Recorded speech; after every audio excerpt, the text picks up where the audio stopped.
오늘은 율법의 원래 취지 이런 제목으로 말씀을 드리겠습니다. 성경 말씀은 누가복음 13장 10절에서 16절 말씀이 되겠습니다. 누가복음 13장 10절. 예수께서 안식일에 한 회당에서 가르치실 때에 18해 동안이나 귀신 들려 앓으며 꼬부라져 조금도 펴지 못하는 한 여자가 있더라.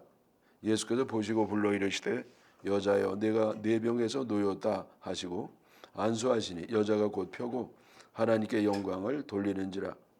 회당장이 예수께서 안식일에 병 고치는 것을 분내어 무리에게 이르되 일할 날이 엿새가 있으니 그 동안에 와서 고침을 받을 것이요 안식일에는 하지 말 것이니라 하거늘 주께서 대답하여 이르시되 외식하는 자들아 너희가 각각 안식일에 자기의 소나 나귀를 외양간에서 풀어내어 이끌고 가서 물을 먹이지 아니하느냐. 그러면 18해 동안 사탄에게 매인받은 이 아브라함의 딸을 안식일에 이 매임에서 푸는 것이 합당하지 아니하냐. 예수께서 이 말씀을 하심에 모든 반대하는 자들은 부끄러워하고 온 무리는 그가 하시는 모든 영광스러운 일을 기뻐하니라. 예수님께서 이제 한 회당에서 가르칠 때에 한 여인을 만났습니다. 이 여인은 허리가 꼬부라져서 조금도 펼 수 없는 아주 꼬부라진 10년 동안이나 허리 한번 펼 수 없었던 불쌍한 여인이었습니다. 예수님께서는 이 여인을 불쌍히 여기시고 부르신 후에 여자여 내가 내 병에서 놓였느니라 선포를 하시면서 안수하셨습니다. 그랬더니 놀라운 일이 벌어졌습니다. 여인이요 허리가 펴지면서 정상적인 몸 상태가 되었던 겁니다. 주변에 있던 사람들은요 이 참으로 상상할 수도 없었던 놀라운 기적을 눈으로 보면서 벌어졌던 입이 다물어지지가 않았을 겁니다. 잠시 후 시간이 지나면서 제정신을 차린 이 사람들 교인들이겠죠. 아주 기뻐하면서 하나님께 감사와 찬양과 영광을 돌렸습니다. 그런데 희한하게도 이렇게 감사하고 찬양하는 시간에 얼굴을 찡그리면서 기분 나빠하는 사람들이 있었습니다. 그들 대표는 참 의아하게도 회당장이었습니다. 요즘으로 치면은 담임 목사 격이라고 할 수가 있겠습니다. 믿음이 좋고 신앙 인격도 고결해서 존경받고 자타가 믿음 좋다고 공인하는 유대인의 선생 랍비 그 존경받는 선생이었습니다. 왜 남들은 다 이제 박수치고 축하하고 기뻐하는데 이 믿음이 좋고 사람도 좋은데 뭐 성경에 써 있지 않습니다만은 아마 좋겠죠. 이 회당장은 아주 불쾌하면서 화가 나 있습니까? 그 이유는 뭐 어렵지 않죠. 너무나 간단한 겁니다. 안식일을 범했다는 겁니다. 안식일을. 병을 고치는 것이야 뭐 좋은 일이겠습니다만은 그러나 왜 안식일에 병을 고쳤느냐? 6일이나 이렇게 안식일 아닌 날이 있는데 6배나 되잖아요. 7배인가. 하여튼 이렇게 많은 날이 있는데 왜 하필이면 이 안식일 날 병을 고쳐가지고 안식일을 범하느냐? 그것이 대단히 마음에 들지를 않았습니다.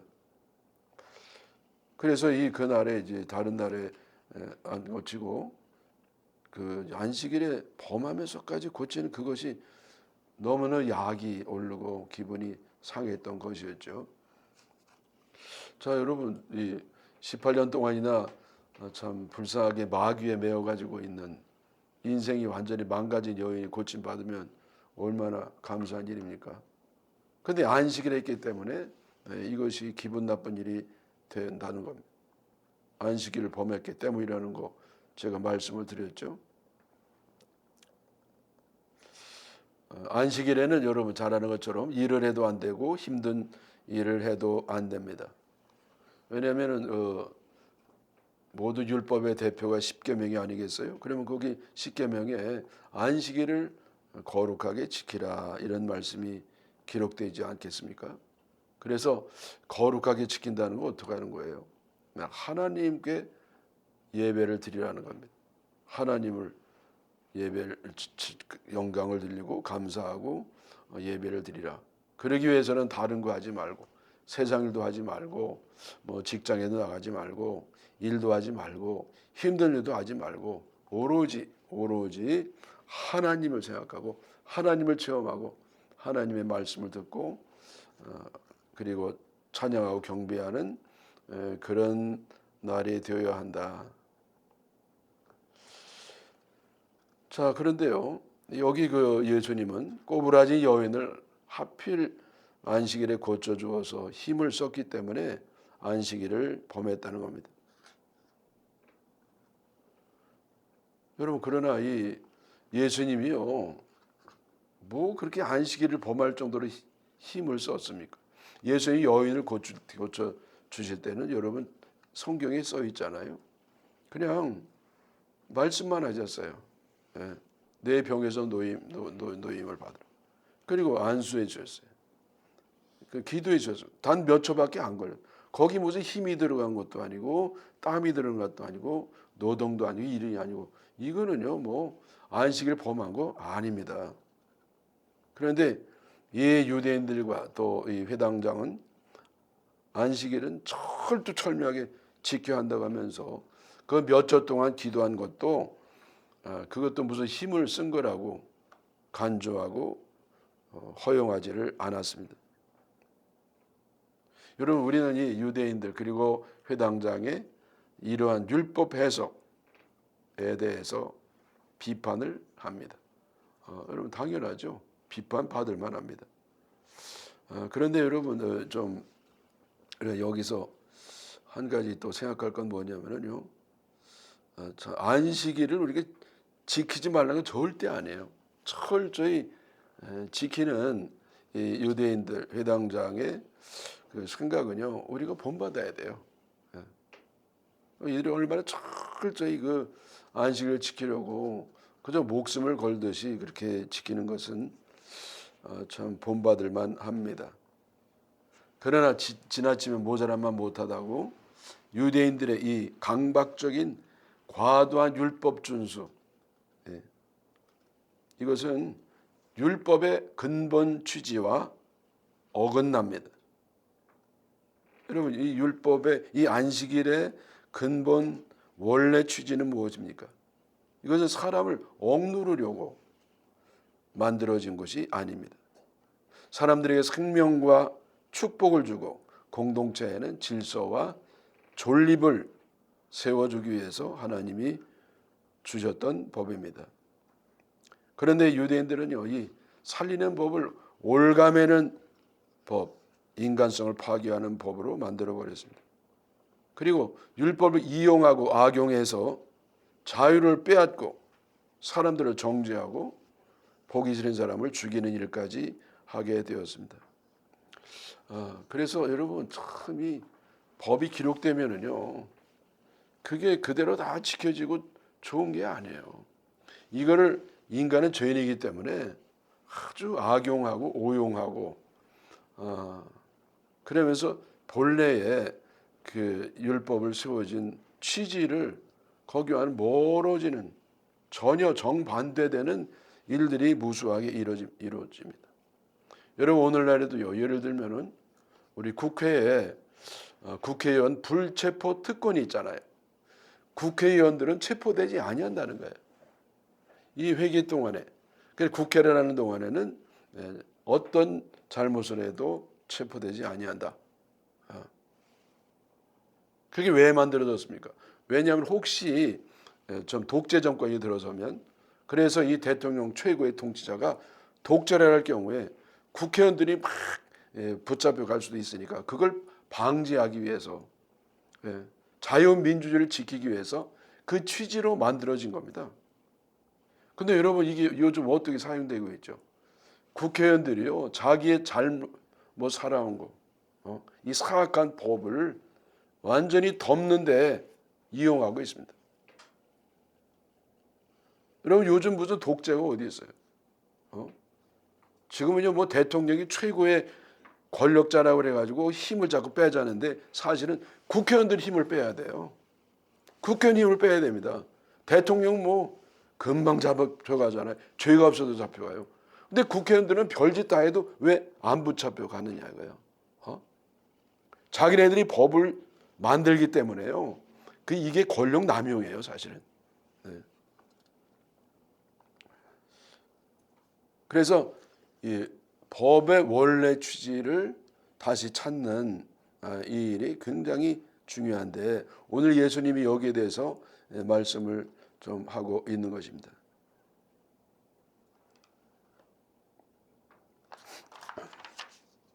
그래서 예수님은 이 땅에 오셔서 유대인과 바리새인들에 의해서 왜곡되고 상실되어졌던 율법의 근본 정신, 그것을 회복시키려고 했던 겁니다.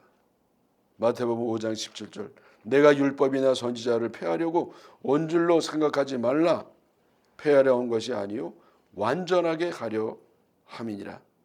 아멘이시죠? 여러분, 예수님이요 율법을 없애려고 오신 게 아니에요. 자, 여러분, 이 당시에 유대인과 이 바리새인들 그리고 회당장까지 유대 종교 지도자들은요 예수님이 율법을 폐하러 오셨다고 그래요. 바울 사도도 율법의 폐지론자로 생각했습니다. 그게 절대 아닙니다. 율법을 철저히 지키되 율법의 원 정신을 지키면서 잃어버렸던 정신을 되찾으면서 율법을 지키자, 그런 뜻이었거든요. 근데 이들은 그저 말 중에 탁 자기네들에게 공격할 말만 뚝 따가지고 그거를 침소봉대하거나 왜곡해서 사람들을 그렇게 현혹시키고 진짜 하나님의 사람들을 핍박하고 죽이는 때가 있습니다. 율법은 원래 살리는 법이라는 말씀드렸습니다. 그런데 바리새인들이 죽이는 법을 만들었죠. 그게 바로 신실한 성도 그리고 바울 사도 예수님까지 죽이게 되었던 겁니다. 여러분, 그래서 법의 조문도 중요한데 더 중요한 것은요, 이 적용할 때 아주 악한 의도로 이거 사용하는 거예요.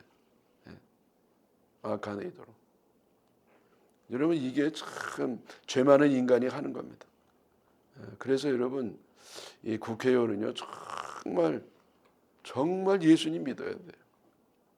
그래서 선한 양심으로 정치를 해야지 하나님도 모르고 저 자기의 그 욕심대로 하면 반드시 타락합니다. 반드시 법과는 거꾸로 된 법을 이용하면서 불법을 저지르는 그러한 사람이 됩니다. 율법은 원래 내적으로 자유를 주는 법입니다. 그러나 이 유대인들은 올가매는 법을 만들었습니다. 제가 자주 말씀드립니다만은 율법은 형식입니다. 율법의 내용은 뭡니까? 율법의 내용은 정신입니다. 율법의 내용은. 그리고 그 정신을 한마디로 얘기하면 사랑이에요. 위로를 하나님을 사랑하고 그 사랑 가지고 이웃을 사랑하는 그 사랑이 율법의 근본 정신입니다. 근데 이들은 이 사랑의 법을 가지고 미워하는 데 사용했어요. 미운 사람을 제거하는 데 율법을 사용했습니다. 여러분, 요즘도 마찬가지. 율법은 껍데기요, 율법의 정신은 알맹이입니다. 그런데 바리새인과 유대인들은 알맹이를 빼버리고 껍데기에 목숨을 걸었습니다. 껍데기. 그래서 예수님은 잃어버린 율법의 정신을 회복하고 잘못된 우선순위와 질서를 바로 잡으려고 하셨던 겁니다. 여러분, 어떤 법이든지 예외 조항이 있다는 것은 아시죠? 예외 조항이 없으면요, 이것도 또 어떤 사람에게는 참 지킬 수 없는 비현실적인 법, 무서운 법이 될 수가 있습니다. 율법에도 예외 조항이 있어요. 예를 들어서 이 구덩이에 빠진 소가 있다고 하면은요, 그 안식일에 빠졌으면 그 구해내면 안 돼요. 힘쓰는 일이니까. 그게 다음 날 꺼내야 됩니다. 근데 여기 예외 조항이 있습니다. 그 예외 조항이 뭐냐면은 이 소가 만약에 다음 날 빼내면 그때 죽었다 그러면 안 되잖아요. 그러니까 그때만은 예외예요. 그래서 여러분 그 율법에도요 그 좋은 정신이 있어가지고 안식을 철저히 지키되 그것보다 더 중요한 거는 생명을 살리는 것이다. 생명을. 안식일을 철저히 지키는 것도 결국은 생명을 살리는 겁니다. 근본 취지가. 그래서 생명을 살리는 거에는 뭐 좀 안식일을 안 지켜도 괜찮아요. 생명을 살리기 위해서. 여러분 그렇잖아요. 예배 철저히 지켜야 우리가 예배 철저히 드려야 되잖아요. 그런데 사람이 죽어가고 있어요. 그러면 사람을 먼저 살려야죠.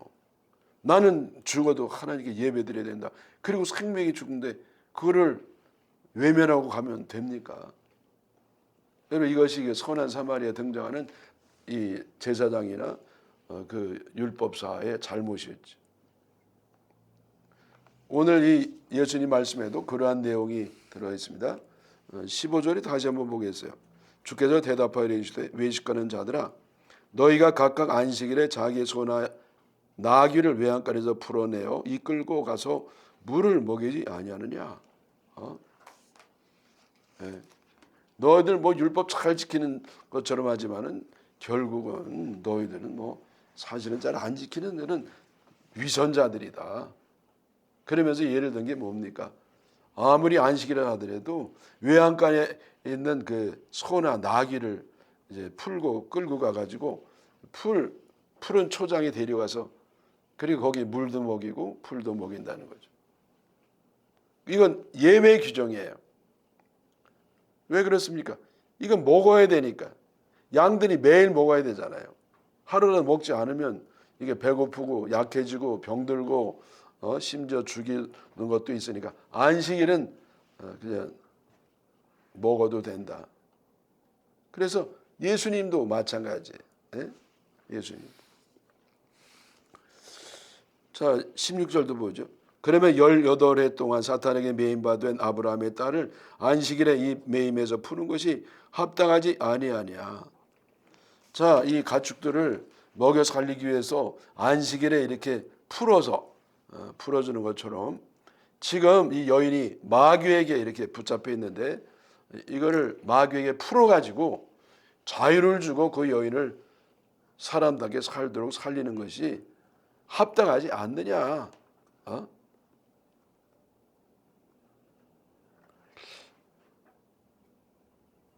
더군다나 여인은요 누굽니까? 아브라함의 후손이에요.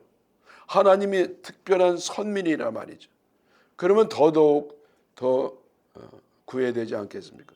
여러분 이 가축들도 이제 먹이기 위해서 먹여 살리기 위해서 이렇게 예외로 허용한다고 하면은 그 가축보다 훨씬 더 비교할 수 없이 중요한 사람의 영혼, 아브라함의 후손인 딸의 생명을 살리는 일은 더 중요하지 않냐는 거예요. 여러분 이 여인은요 조금 더 죽을 수 있어요. 지금 예수님 본 것이 예수님을 만날 마지막 기회일 수 있습니다. 그 바쁘신 분이시고요. 여러 돈 다니면서 이제 복음을 전파하셔야 되는데 여기 뭐 또 오겠어요. 그러니까 이 마지막 기회. 만약에 예수님께 고침받지 아니하고 그대로 두면 여인은요 그냥 그런 식으로 꼬부라져 가지고 시름시름 이렇게 점점 죽어갑니다. 그래서 이건 살리는 일을 예수님이 하신 겁니다. 이렇게 말씀하셨더니 뭐 반대했던 사람은 부끄러워하고 또 그렇지 않은 사람들은 참 더 기뻐하면서 하나님께 영광을 돌렸다는 겁니다. 여러분 여기 부끄러워한 사람은 참 훌륭한 사람들이에요. 반대했어도 대개는 안 부끄러워하잖아요. 오히려 더 약 올라가지고요. 더 그때 결심하고 작심하고 죽이려고 하지 않습니까? 그런데 이때는요. 이 사람들이 그래도 괜찮았습니다. 여러분 이제 제가 결론적으로 말씀드린 것은 세상에는 두 종류의 사람이 있다는 겁니다. 하나는 살리는 사람이고 하나는 죽이는 사람이에요. 똑같은 법인데 이 법을 가지고 살리기도 하고 죽이기도 해요. 살리는 사람은 유익하게 하고 생산적인 일을 합니다. 욕을 먹고 비난을 받으면서도 꿋꿋하게 주님의 기뻐하는 일을 합니다. 그러나 죽이려는 사람은 해롭게 하고 파괴합니다. 이들은 회당장처럼 꼬투리만 잡습니다. 남이 힘쓰고 해서 해놓았으면 거기에 흠집만 잡습니다. 여러분, 그래서 우리는 누가 되어야 되겠습니까? 우리는요, 이게 부정적인 사람 되지 말고 긍정적인 사람이 되어야 돼요. 또 파괴적인 사람이 아니라 생산적인 사람, 죽이는 사람이 아니라 살리는 사람, 남이 해놓은 일 꼬투리만 잡는 사람이 아니라 나도 욕을 먹어가면서 생산적인 일을 하는 사람, 그분이 예수님이시죠. 예수님들을 따라가시기를 축원합니다.